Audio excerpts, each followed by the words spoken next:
अवां ॾिसी रहिया आहियो KTV वर्ल्ड ऑफ न्यूज़ यानी ख़बरुनि जी दुनिया।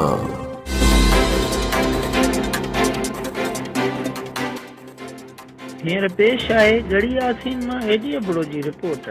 प्रेस क्लब ॻڙھي यासीन जे सहाफ़ती सथ ऐं ॻڙھي यासीन समाजी इतिहाद जे अॻुवाणनि पारां सीनियर सहाफ़ी सिंध TV न्यूज़ जे रिपोर्टर प्रेस क्लब ॻڙھي यासीन जे जनरल सेक्रेटरी शफीक अहमद मhrجي 48 सालगिरह प्रेस क्लब में मल्हाई वई।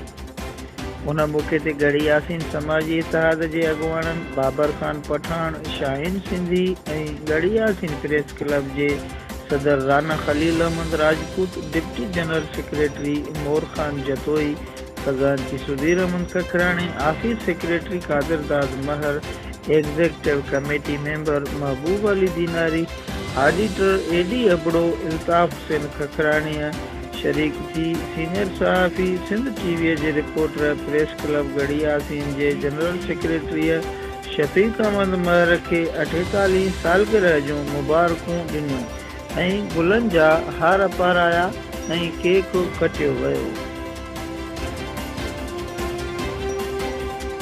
ख़बरुनि जी दुनिया।